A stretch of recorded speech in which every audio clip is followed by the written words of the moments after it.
Okay, y'all, so we're going to talk about the first day of the trial for Sean Diddy Combs, and I'm going to bust through the lies because I already see a bunch of bullshit that's not true. And you know me, I'm not having that. So people will defend the worst people in our society. People will twist the truth, make that person look innocent when they are clearly not. Our society is comprised of people who are real stupid and they defend the most horrible people. And like I said, they put a spin on stuff, and it's like, I don't give a damn how much you spin it. That person is a horrible person. You could spin it any kind of way you want to. You could spin on your head while you're spinning it, but we're not having that. So anyway, this is the first day of the Sean Combs sex trafficking trial. And prosecutors say he ran a criminal enterprise, which he did, and he's been getting away with it for decades upon decades. I mean, he was just getting away with everything. Okay, so, oh, my phone, stop it. Okay. So the high-profile racketeering and sex trafficking trial of Sean Diddy Combs began on Monday with prosecutors declaring that there was another side to the hip-hop mogul, saying that he ran a criminal enterprise and noting that 3 women would testify during the trial who can speak to Combs' alleged coercion and or sexual misconduct. Combs, 55, was arrested in September of 2024 and has been charged with 1 count of racketeering conspiracy, 2 counts of sex trafficking, and 2 counts of transportation for prostitution, all felony charges. More than 100 people stood in line outside of the Manhattan courthouse on Monday morning to catch a glimpse of the players in this high-profile case and to watch it unfold. Among those in line were journalists, content creators, New York residents, and fans of the music mogul. Before opening statements began, the jury of 12 New York residents was selected and seated. In the courtroom, members of Combs' family, including his mother, Janice Combs, and children, sat in the front row. Let me interject for a minute. His mother and her Johns are a big reason why Sean is so messed up in the head. Her husband, Sean's dad, okay, was a drug head. And, well, he was a drug dealer. Well, a drug deal went bad and he was murdered, okay? So then Janice, the mother, she decided, well, I got to raise this kid by myself and I got to get money circulating some kind of way. She started pulling tricks and she made Sean watch. I watched a documentary on it. So he's watching his mom get banged, tits jiggling and everything else, sounds, sights, smells of her getting banged in front of Sean. And since men like to diddle kids, I'm pretty sure Sean was diddled also because he likes men and women. Where do you think that comes from? Okay. That's why he has no boundaries when it comes to touching people and their age, or he has no boundaries. No boundaries. And then you throw the drugs into it, and we'll get to that too. His mother was a slut. She was a prostitute, and because of her actions, her son turned into a wackadoo. I mean, his brain is scrambled like scrambled eggs. And it's her fault, because it all started with her. Okay, let's see. Prosecutor Emily Johnson accused Combs in her opening statement of threatening, drugging, and violently coercing women into sex. She said that Combs had an inner coterie, I don't know what that means, I guess like a posse, who helped him cover up the alleged crimes, alleged my ass, and that company resources were used to fulfill his sexual desires. He had no qualms. Your age, your gender, none of that is relevant when he's trying to get his freak on.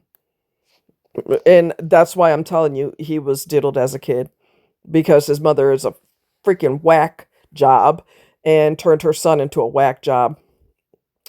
He called himself the king and he expected to be treated like one, she said, which is true. I've seen in the documentary where he went ape shit and screamed at the top of his lungs. His eyes were humongous, and he said I don't remember exactly the words, but something along the lines of he expected things to go his way, and he was basically raging out when things didn't go his way.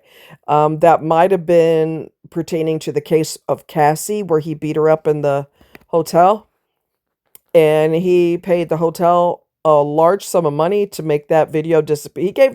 The hotel took the money, gave him a copy of him beating the hell out of Cassie, his ex-girlfriend, but they kept a copy of the video. So they got paid and they kept the evidence. They're pretty smart. Combs, the prosecution alleged, along with his inner circle, committed crime after crime over 20 years. The prosecution's case, per Johnson's opening statement, will include accounts by 3 women: Combs's former girlfriend, Cassandra Ventura, known as Cassie, and 2 Jane Does. One of the unnamed women is a former employee who is slated to testify that Combs forced himself on her sexually on multiple occasions. And there we go again with the king mentality, typical male narcissistic mentality. If I want it, I'm getting it. Nobody tells me no about nothing. All right. At the center of the prosecution's case is an assault that took place with Combs and Cassie. If you hear me say Ventura, that's Cassie's last name. In a Los Angeles hotel in 2016. Surveillance footage of that incident rocked headlines when it broke last year, despite, as Johnson noted, an attempt by Combs and his chief of staff to broker a deal with the hotel. Combs's lawyer, Tenny Geragos, began her opening statement by saying that Combs is a complicated man, but this is not a complicated case. Geragos said that prosecutors were attempting to dub consensual sexual relationships as sex trafficking, and said that Combs and his girlfriends engaged in a swinger lifestyle. It will not work, she said later, adding, this case is about Sean Combs's private, personal sex life, which has nothing to do with his lawful businesses. Geragos said the women in Diddy's life were strong, capable, and they were in love with him, and that the evidence is going to show you a very flawed individual, but it will not show you a racketeer, a sex trafficker, or somebody transporting for prostitution. Geragos added that the women had freedom to make the choices they made, adding that they made free choices every single day for years. Of the aforementioned video with Ventura, which is Cassie, Geragos conceded that while it was overwhelming evidence of domestic violence, it's overwhelming evidence that this domestic violence is over a phone and not over sex trafficking. All right, let me bust through all that shit. Okay? That's his lawyer talking out her ass. What she's failed to mention is this boy had more drugs than a goddamn pharmacy. Okay?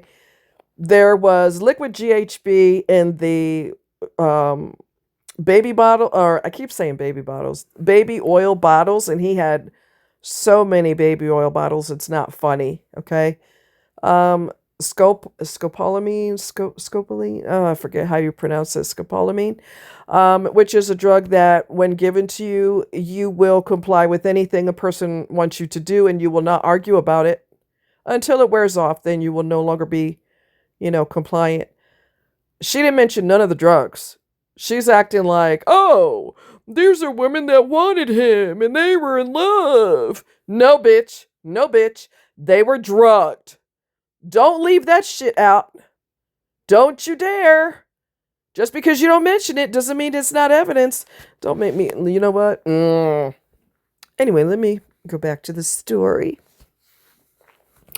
I tell you, to get paid to lie and twist the truth as a lawyer, defense attorney, you're disgusting. Anyway, move right along.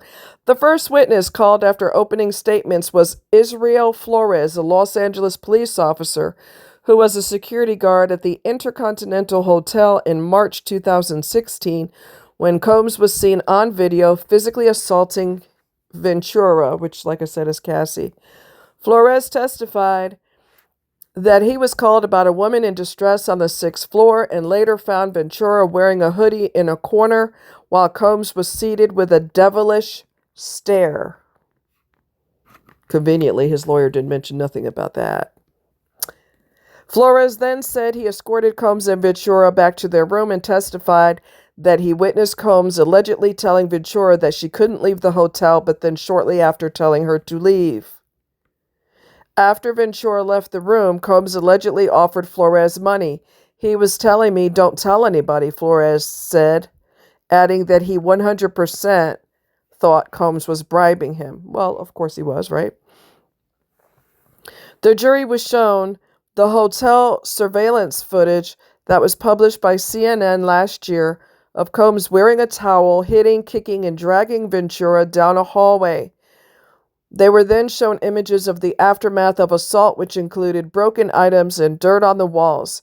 Additional video footage of the assault was also shown, which was surveillance footage recorded on Flores's personal phone. Flores testified that he did not call the police because Ventura had not answered his questions when he spoke with her and kept saying she wanted to leave before leaving the hotel with a driver.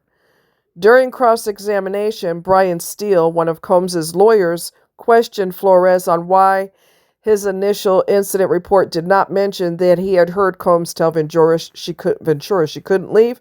Flores told the court that he didn't believe it was a significant fact worth including at the time. Following Flores, the prosecution's second witness called on Monday was Daniel Phillip, a former manager of a male review show, which he has called a strip show for women. Phillip testified that in 2012 he was paid by Ventura to have sex with her in front of Combs, which he says was something special for her then partner. After that event, Phillip said he would return to have sex with Ventura several more times over the next year or two in various hotels in New York, as well as in Combs's and Ventura's homes in the city. Of the first encounter, Phillip testified that Ventura paid him a few $1,000s before having sex with her in front of Combs, who wore a white robe, a baseball cap, and a bandana over his face while he masturbated. Combs, in an attempt to conceal his identity, told Phillip he was in the importing and exporting business, though Phillip testified that he recognized the voice as Combs. Phillip testified that Combs asked for his driver's license and took a picture of it, telling him at the time that it was just for insurance. "I understood it to be that he was threatening me," Phillip told the court. Phillip said that during the sexual encounters, Combs would direct him and Ventura, telling them to act out certain scenarios and what sex acts to perform. Phillip recalled a few incidents when he said he witnessed Combs either throw something at or hit Ventura. He said he was shocked and terrified and said that he did not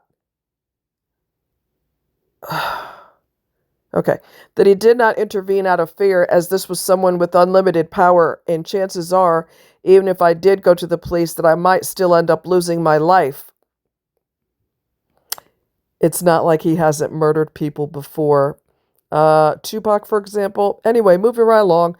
On another incident, and he shot a woman in her face. Combs shot a woman in her face. I don't want to hear jack shit from his attorney. I really don't. She survived though. On another incident when Ventura was struck by Combs, Phillip testified that he tried to explain to her that she was in real danger if she stayed with him. As testimony got increasingly explicit, Combs's 3 daughters in attendance left the courtroom. His son stayed seated and were seen passing notes periodically. The trial began in earnest after attorneys on both sides removed several jurors on Monday morning, with Combs's lawyer Mark Agnifilo noting that prosecutors eliminated 7 black potential jurors. The prosecution said that it did not demonstrate any bias during jury selection and selected a very diverse group of jurors. The judge denied Combs' lawyer's challenge and then proceeded with opening statements. Federal prosecutors allege that Combs used his expansive multimedia empire as a criminal enterprise with the help of associates and employees to engage in or attempt to engage in crimes including sex trafficking, kidnapping, forced labor, arson, bribery, enticement to engage in prostitution, and obstruction of justice over several decades. Combs has pleaded not guilty to all charges and firmly denies any wrongdoing. Earlier this month, he rejected a plea deal during his final pre-trial hearing. If convicted, Combs, who has been in custody since his September arrest, faces the possibility of spending the rest of his life behind bars. The trial is expected to last about 8 weeks, with testimony from at least 3, possibly 4 accusers, according to Reuters. On Monday, court adjourned at 5 p.m. Eastern Time. The trial is set to resume on Tuesday morning, with Phillip expected to retake the stand again to continue his cross-examination. The proceedings are taking place at the Federal District Court in Lower Manhattan. Due to federal court regulations, the trial will not be televised. This fool has been getting away with everything. Everything. He's gotten away with murder. There was one of his lifeguards died from pneumonia, which we'll get to that in a minute. Kim Porter, the mother of his children who died, she died of pneumonia. There was another security guard for a private security. He owns his own security company. He was there with a celebrity, a female celebrity, at one of Diddy's parties. And he had pneumonia 3 times. Do you know what causes pneumonia? Let me explain you something. Okay? Exposure, especially repeated exposure to cyanide, causes pneumonia. So it's not really a shock to you that multiple people have, well, 2 people died of pneumonia that we know of, and there's probably a lot more. And the private security guy, he had pneumonia 3 times. And then when cops checked the inside of his vehicle, there were traces of cyanide in his car. He doesn't do cyanide or any other types of illicit drugs. Okay? Now, if you're at one of those parties and you decide you're going to be the good guy and you're not going to get involved, you are a threat. And the sooner we get rid of you, this is Combs in his posse's mentality, the sooner we get rid of you, the better. So they were trying to eliminate him by putting cyanide on his car handles. Okay? He has also, there was a guy who was interested in Cassie, Ventura Cassie, and Sean set his car on fire. Dude got another car. He set that one on fire. Combs was responsible for that. God only knows how many people he murdered. He was involved with Tupac's murder. I saw the videos, the documentaries. I've seen them. And the guy that owns his own security company was talking about all of these drugs that are there. Don't tell me who's in love with him and this is his private sex life. That is not true. Stop lying for his lawyer. Stop lying. There were so many drugs there. Ecstasy. There was the pink cocaine, which is also ketamine. I'm trying to remember what it is. I want to say ketamine, ecstasy, and cocaine mix, and it was dyed pink. And I saw, when they did a raid, I saw the pink cocaine. I just didn't know it wasn't just cocaine until the guy that owns his own security talked about it. Okay? And when you fly people in from out of state and they cross state lines for the purpose of prostitution, that is a felony, okay? right? That's felony. You cross state lines doing prostitution. That's felonies. God only knows how many times he's done that. He's violated children. He's violated Usher.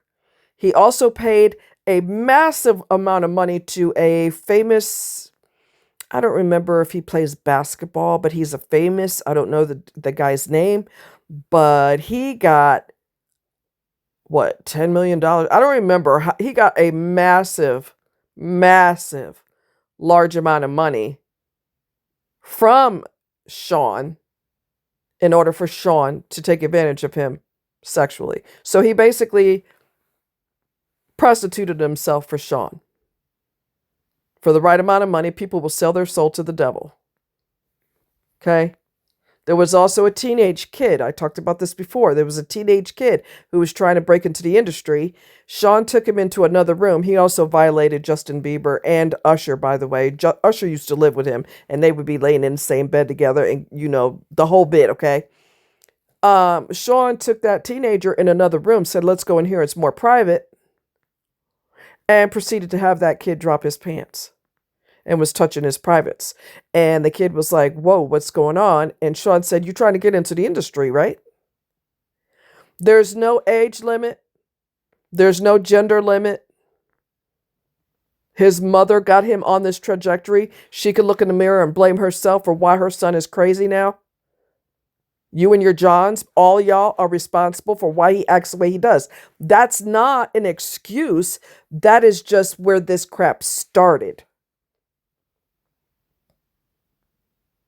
Okay? And Michael Franzese was in the he was a mob boss, and he interviewed the security guy, the guy that owns his own security company. He interviewed him. That's the video, the documentary that I saw. And Michael can read you like a book. He turned his life around. He just completely turned his life around. He's no longer affiliated with the mafia, and he's trying to do the right thing now. But he interviewed him. He said, I know this guy's telling the truth. I could read people, and I know for a fact that he's telling the truth. I mean, for everything that we know, imagine what we don't know. Imagine what we don't know.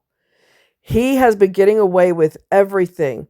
That is the reason why he feels like I am a king. And when he threw himself into a rage when he found out that someone was interested in Cassie, because these types of people feel like I own you. You're my personal property. How dare somebody be interested in you? I don't play that. So he set dude's car on fire. And then dude got another car. He set that car on fire. He also hung someone by I don't know if he hung them upside down, off of a railing, and almost dropped them. And I think it was like 15 or 17 feet off the ground. He was going to eliminate that person. The person's friends were screaming in the background for him to stop. He feels untouchable. And I'm going to tell you this, this was a movie on, let's see. I want to say Drew Peterson, the previous Chicago cop that he killed a couple of his wives, one of whom they never found her. And of course he's in jail or prison. And when they showed the movie, one of the neighbors of one of his wives said, I know what you've done. And he said, and I quote, I'm untouchable, bitch. That's exactly how Sean felt. He was untouchable. He doesn't feel so untouchable right now, but look at all the extreme psychological and physical abuse that he has done to people. He has ruined people. Drugging them and doing everything to them, gang assaulting women, men, whoever. He felt like I could do what I want to do. And the security guy said he's seen a lot of men at these parties that are into men. He said, I don't care if that's what you want to do, that's on you. A lot of them. And one of the guys told the security dude, he said something about, I'm trying to think of what he said. when you something along the lines of, if you always have sex with women, you get to the point where you're craving something different, meaning you start craving men. Security dude never forgot that conversation, and he decided to be celibate for 2 years. Okay. He gonna be celibate for 2 years because he ain't trying to crave men. He don't roll like that. But he's listening to what dude's telling him. Oh yeah, you eventually start craving something else, and he's like, not me. And he basically kept his pants up for 2 whole years. He's like, oh no, I ain't playing that game. So the trial will continue again tomorrow. I think it's high time Mr. Untouchable, quotation marks, finally got his just desserts. I can't even begin to imagine the amount of danger, the amount of damage, I should say, that he's done to people. Children, other minors, men, women, girls. Like I said, there's no boundaries. Your age is not relevant. Your gender is not relevant. He feels just like Drew Peterson. I'm untouchable, bitch. He said, when he threw a fit on the documentary that I saw, he went psychoballistic, because I think it was related to, because he found out that guy was interested in Cassie. And he wasn't having it. When life doesn't go his way, he goes into a psychotic rage. He goes into a psychotic rage. For all the dirt that we know about him, imagine what we don't know. And when you look at Hollywood, which a lot of people call it Holly weird, yes and yes, okay. The same thing happened with, I call him Bill Cosby, because he was drugging women and doing them too. And guess what? Guess what, honey bunches of oats? Guess what?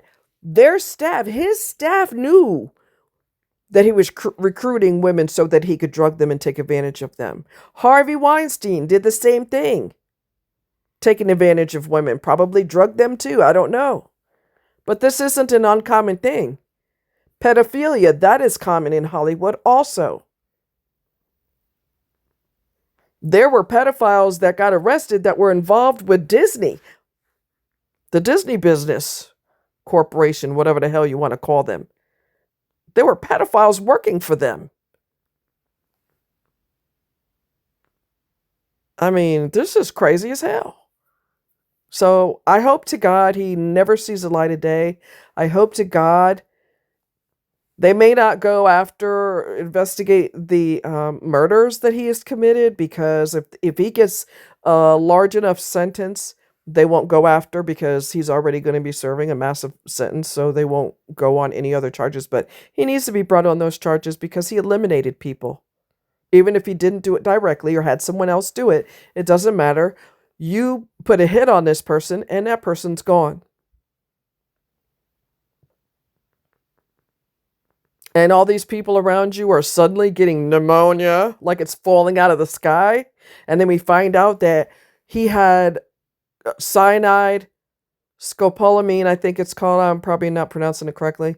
Liquid GHB. If they squirted that, the baby oil, if they squirt that on your body, you're freaking done. They can make it like an accident. Oh, damn. Sorry about that. Next thing you know, you're freaking out of it. You are so out of it, you look like you're dead. Insidious doesn't even scratch the surface of what this individual has done. So it's high time he paid the piper. This crap's been going on for 20 years, if not longer. Can you imagine all the people that are psychologically damaged because of what he has done to them or encouraged to happen to them? You don't want to comply? Hey, we got ways to break you down. The security dude said everybody knew all those wine bottles over there on that table, You don't touch those because all of those were spiked with drugs. Mm-hmm. You don't want to comply? Oh, baby, we got ways to make you comply. Like I said, Insidious doesn't even scratch the surface. Anyway, that's the what's going on with the trials thus far. And I love you guys. Take care. Talk to you later. Bye.